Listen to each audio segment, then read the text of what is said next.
وعلیکم السلام. صارم په نامه یو ورور پوښتنه کړې ده چې یا علي ویلل شرک ده که نه. ښه خبر ده محترمه دیما د توسل په اړه کم تحقیق چې ده چې یا موسی کالي ترجمه کې کړی ده خادمین ورونه هغه تحقیق د ملګري ته راولېږئ چې دغه تحقیق واوري وروره بیا په مطلب باندې پوه سي.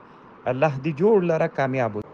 وعلیکم السلام ورحمت الله وبرکاته. شمس الله اسحاق زی په نامه باندې پوښتنه کوي. د ورور پوښتنه داسې ده چې د کوم پښتو تقریر چې کیږي د دې وخت کې نفل یا مونځ کول دا هم خطبه ده محترمه. سماع د دې واجب ده، استماع باید وسی ځکه دا خطبه ده اصل کې محترمه. اگر چې علما وایي چې خطبه خو هغه واجبه خطبه ده چې په عربي باندې ویل کیږي، دا هم خطبه ده محترمه. اذا قرئ القرآن، کله چې قرآن ویل کیده قرآن و حدیث، نو استماع واجبه ده محترمه. ځکه هغه خطبه هم چې ویل کیږي هغه هم دغه خبرې دي، صرف په عربي باندې دي، دا په پښتو یا په فارسي باندې دي. استماع باید وسی ورور. الله دې کله. وعلیکم سلام. یو ورور محمد الله عثماني په نامه چې کومه پوښتنه کړې ده، دا نوی کوم ترتیب چې راوتلی ده، زه په دې اړه معلومات نه لرم وروره. مرکزي دارالفتاء نه پوښتنه وکړئ. وعلیکم السلام. حزب الله ذاکري په نامه یو ورور کندهار نه پوښتنه کړې ده د مانځه د وختونو په اړه باندې.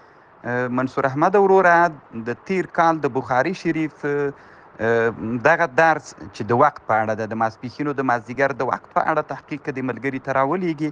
الله دې جوړ لره. وعلیکم السلام ورحمت الله وبرکاته. محمد شریف حماس په نامه له خوست نه پوښتنه کوي. دی وایي موږ په یو جي کې وظیفه لرو، 12 ملګري یو، بیا وظیفه مو قراول ده چې هغه بساتو. بیا موږ یو ملګري ته وایي چې د کوټې ټول کار ته کوه، د باندې د قراول پیرو دا شیان نه کوو. دا څرنګه ده؟ صحیح ده محترمه. دی وی چې دته دا تنخوا څنګه ده؟ صحیح ده. نو خو ځکه دی تاسې خدمت دا هم د حکومت له کارونو نه یو کار ده، نو تاسې 12 کسانو کې خو مجبور یې چې خپل د ځان دپاره ډوډۍ کوټه جارو کول، پیالې کاسې مینځل، دا شیان خو به هم کوئ. از دې دپاره خو تاسې مستقل کس نه لرئ. په دغه کسانو کې چې تاسې یو کس انتخاب کوئ، د تاسې د عمل نه دا هم یوه برخه ده. دته تنخوا جایز ده وروره. الله دې ښه لره کامیاب. وعلیکم السلام ورحمت الله وبرکاته. یو ورور پوښتنه کوي چې یو بیت الخلا وي، د کوټې او د بیت الخلا په مابین کې دیوال وي، مونځ کول څنګه ده؟ پروا نه کوي محترمه.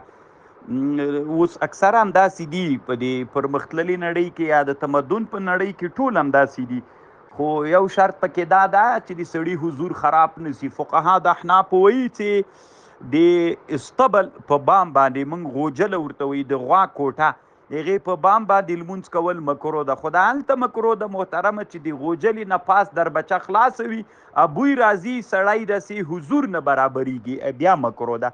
په حاوي د امام قدسي کې سته ده چې د دور المختار متن هم ترنه نقل کړی.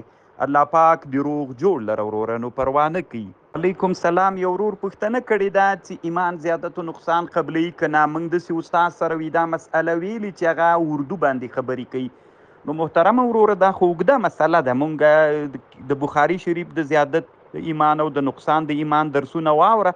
ټولو ملګرو ګروپ مسایل دلته نشر کړي دي وروره. دا زه تا ته لنډه نه سم ویللی، اوږده مسله ده وروره. د ما د بخاري درسونه واوره د کتاب الایمان په اړه باندې، انشاءالله پوی بسي. الله دې جوړ. علیکم السلام ورحمت الله وبرکاته. یو ورور پوښتنه کوي جومات نه یا له مدرسې نه جای نماز کور ته وړل. نه محترمه، دا جواز نه لري، ځکه دا د جومات دپاره یا د مدرسې دپاره وقف ده، له دې نه یې وړل جواز نه لري ورور. وعلیکم سلام. یو ورور پوښتنه کوي د پاکستان نه چې موږ په کتابونو باندې پښتو شرحې ګورو، دا څنګه ده؟ جایز خو ده وروره، کتل خو څه ناروا نه دي، صرف دومره ده چې طالب کوشش باید په دې وکړي چې ځان پوه کړي. هغه هدف ډېر مهم ده چې د کتاب څه وایي، د کتاب په هدف سړی ځان پوه کړي. الله دې جوړ لره وروره کامیاب. وعلیکم سلام. یو ورور پوښتنه کړې ده چې وظیفه یې ممکن په کابل کې ده، دی وي د لوګر د خروار د ولسوالیو، نو چې خپلې ولسوالۍ ته لاړ سو، هلته به مونځ پوره کوو. په لاره کې چې ځې محترمه، دا لاره کې اندازه د سفر ده، نو که چیرې له کابل نه تر خرواره پورې 8 کیلومتره نه به انشاءالله زیاته مسافه وي، نو دا اندازه د سفر اندازه ده. نو په لاره کې که مونځ در باندې راغی، یا په څرخ کې یا په مداغه کې یا د لوګر په ولایت کې، نو مونځ به مسافرانه کوئ.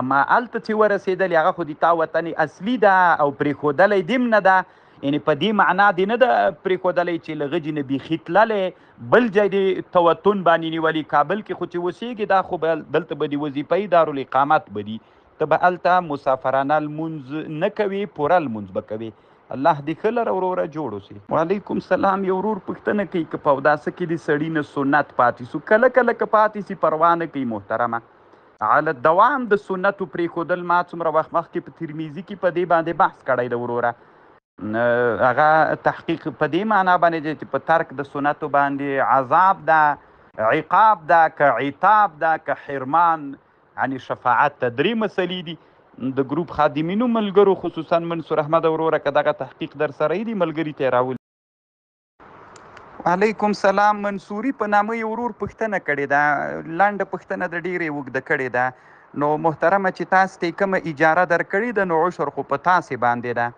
بیا دی وایي چې نصف د عشر دغه مؤونت نه حسابېږي د موږ د احنافو مذهب دا ده چې کوم مؤونت و خرچه چې په کښت باندې سوي ده دا نه حسابېږي چې حسابېږي نه صرف هغه د اوبو د دالیې او د ثانیې چې هغه مستثنا ده نو نور دغه مؤونت نه حسابېږي چې حساب نه سو تاسې به عشر ورکوئ نصف د عشر نه ده وروره الله دې جوړ لره کامیاب